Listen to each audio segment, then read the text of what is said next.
नमस्कार, मी neurosurgeon doctor Amit वाघ, स्पर्श hospital.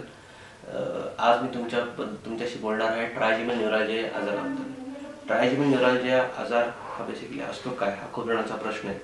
ट्रायजेमिनल न्यूरॅल्जिया या आजारामध्ये पेशंटला चेहऱ्याच्या अर्ध्या भागात, डोळ्याच्या चारी बाजूला किंवा जबड्याच्या वरच्या भागात किंवा जबड्याच्या खालच्या भागात करंट जाईल किंवा करंट जातोय अशा शार्प वेदना होतात, ज्या खूप असह्य असतात. दिवसातून 4 ते 5 वेळेला किंवा जास्तीत जास्त 100 वेळेला पण या शॉकसारख्या वेदना त्या पेशंटला होतात. कदाचित प्रत्येक पेशंटचं वर्णन वेगळं असतं. कित्येक लोकांना त्या चावताना, ब्रश करताना, पाणी पिताना किंवा गालाला हात लावल्यानंतर किंवा डोळ्याच्या वरच्या भागात हात लावल्यानंतर करंट जाईल, जसा एखादा करंट लागतो हाताला तसा चेहऱ्यातून करंट गेल्यासारख्या त्या वेदना होतात. या एवढ्या असह्य असतात की या आजाराला सुसाईड डिसीज किंवा फॉदरगिल डिसीज असं पण म्हणतात. हा आजार होतो कशामुळे? बेसिकली या आजाराचे कारणं खूप आहेत. तो एकतर इडिओपॅथिक असतो किंवा एखादी गाठ असेल तरी हा आजार होतो मेंदूमध्ये, किंवा जे सगळ्यात कॉमन रिझन आहे ते आहे एक रक्तवाहिनी असते जिचं नाव सुपेरियर सेरेब्रल आर्टरी असते. तर ती रक्तवाहिनी जी ट्रायजेमिनल नावाची नर्व असते, जी आपल्या चेहऱ्याला सप्लाय करते. डोळ्याचा वरचा भाग, जबड्याचा वरचा भाग, जबड्याचा खालचा भाग, दात ह्यांना सप्लाय करणारी ती नर्व असते. त्या नर्वच्या बाजूला नॉर्मली ही रक्तवाहिनी असते प्रत्येक माणसाच्या मेंदूमध्ये, पण ज्यांना हा आजार होतो ट्रायजेमिनल, त्यांच्यामध्ये ही रक्तवाहिनी त्या नर्ववरती दबाव देते. तो दबाव दिल्यामुळे त्या नर्वच्या वरती जे शीथ असतं ते डॅमेज होतं आणि त्यामुळे सर्किट फॉर्मेशन होतं, ज्याच्यामध्ये पेशंटला तिथे दातामध्ये किंवा जबड्यामध्ये करंट जात किंवा वेदना होईल असं काही रिझन नसताना सुद्धा आपोआप वेदना होतात. त्यामुळे पेशंटला शॉक लाईक फिलिंग येतं, ज्याला आपण न्यूरॅल्जिया आणि नर्व जी इन्व्हॉल्व असते त्यामुळे ट्रायजेमिनल न्यूरॅल्जिया किंवा सुसाईड डिसीज असं पण.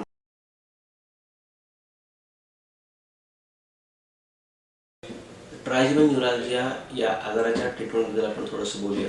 ट्रायजेमिनल न्यूरॅल्जिया या आजाराची ट्रीटमेंट आपण मुख्यतः medicines, radio frequency ablation, balloon compression किंवा सर्जरी या 3 माध्यमाने आपण करतो. मोस्ट ऑफ द टाइम खूप वेळेला आपण औषधं ज्याच्यामध्ये कार्बामेझेपिन आहे, व्हॅल्प्रोइक ॲसिड आहे किंवा ऑक्सकार्बाझेपिन आहे, या औषधांनी ट्रायजेमिनल न्यूरॅल्जियाची ट्रीटमेंट करतो आपण. त्याच्यामध्ये पेशंटला दिवसातून 2 ते 3 वेळा ही औषध दिली जातात.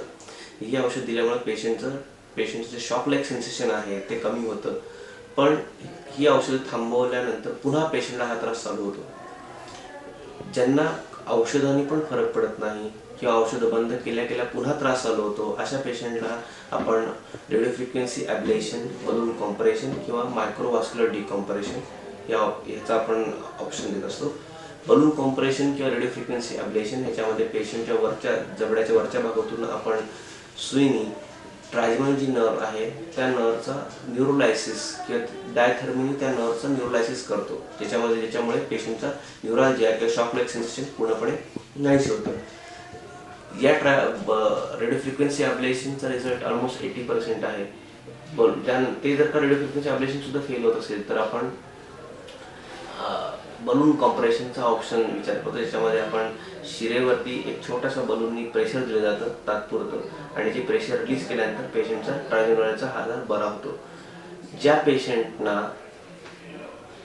बलून डिकॉम्प्रेशन, रेडिओ फ्रिक्वेन्सी ॲब्लेशन किंवा मेडिसिन्स ह्याच्याने फरक पडत नाही आहे, किंवा ज्या पेशंटमध्ये आपल्याला MRI मध्ये असं दिसतंय की एक रक्तवाहिनी जिचं नाव सुपेरियर सेरेब्रल आर्टरी आहे ती 5व्या शिरेवरती किंवा ट्रायजेमिनल नर्व वरती दबाव देत असेल, त्या पेशंटना आपण मायक्रोव्हास्क्युलर डिकॉम्प्रेशन, ज्याच्यामध्ये आपण कानाच्या मागून आपण ऑपरेशन करतो दुर्बिणीच्या खाली. स्पर्श हॉस्पिटल येथे आपल्याकडे पॅन्टेरो कार्लझीस च्या कंपनीची पॅन्टेरो विथ ICG नावाची दुर्बीण आहे, जी वर्ल्डमधली बेस्ट दुर्बीण आहे, ज्याला मायक्रोस्कोप म्हणतात, न्यूरो मायक्रोस्कोप म्हणतात. हा वर्ल्डमधला बेस्ट मायक्रोस्कोप आहे स्पर्श हॉस्पिटल आणि स्टार हॉस्पिटल येथे.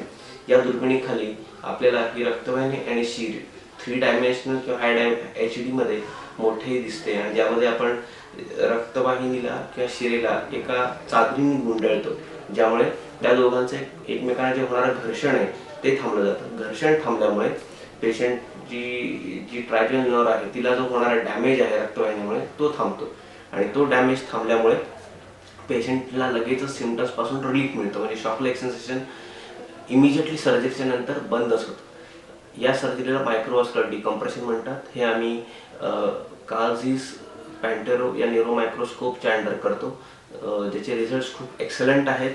ज्या पेशंटना औषधांनी फरक पडत नाही किंवा ज्या पेशंटला औषधं डिस्कंटिन्यू केल्या पुन्हा हा त्रास चालू होतो, किंवा रेडिओ फ्रिक्वेन्सी अब्लेशन सुद्धा फेल झालेला आहे, किंवा ज्यांच्यामध्ये रक्तवाहिनी दिसते आपल्याला दबाव देताना, त्यांच्यामध्ये आपण मायक्रोव्हास्क्युलर डिकम्प्रेशनचं ऑप्शन देतो.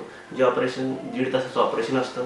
कानाच्या मागून 1 रुपयाच्या छिद्रा एवढं एक छिद्र पाडले जातं कानाच्या मागून, आणि त्याच्यामध्ये आम्ही दुर्बिणीने हे ऑपरेशन करतो, ज्याचा रिझल्ट ऑलमोस्ट 99% आहे.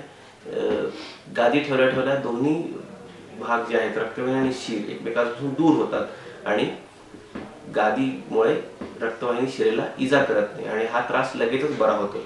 हे ऑपरेशन झाल्यानंतर साधारण दुसऱ्या दिवशी किंवा तिसऱ्या दिवशी पेशंटला सुट्टी केली जाते, आणि मग काही दिवस गोळ्या दिल्या जातात, आणि नंतर आपण गोळ्या बंद करतो. पण पेशंटला जो इमिजिएटली ड्रास्टिक रिलीफ मिळतो या ऑपरेशनच्या नंतर तो खूपच एक्सलंट आहे.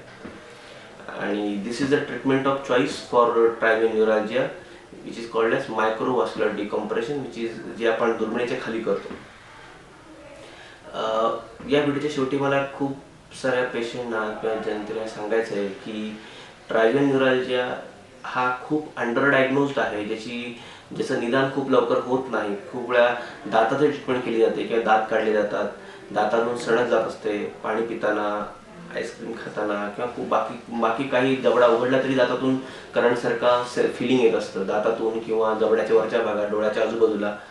तर त्यासाठी किंवा हे जे तुमचे सिम्पटम्स आहेत ते तुम्ही हाईड न करता किंवा न लपवता योग्य डॉक्टरला योग्य वेळी दाखवणं गरजेचं आहे, ज्याच्यापासून तुम्हाला लवकरात लवकर मुक्तता घेऊ शकते. या आजाराला सुसाईड डिसीज असं पण म्हणतात. या वेदना एवढ्या असह्य असतात की यामुळे खूप सारे पेशंट आत्महत्येचा प्रयत्न सुद्धा करतात, त्यामुळे त्याला या सुसाईड डिसीज किंवा पॉझिटिव्ह डिसीज असं म्हणतात. हा आजार न लपवता योग्य वेळी डॉक्टरला दाखवणे, न्यूरोसर्जनला दाखवणे आणि त्याची योग्य प्रकारे ट्रीटमेंट करून घेणे हा या आजारावरती सोपा आणि अंतिम उपाय आहे. लोकांनी किंवा योग्य डॉक्टरकडे हा आजार वेळेत दाखवला तर त्यांना योग्य वेळीच वेदनेपासून मुक्तता मिळू शकते. थँक्यू.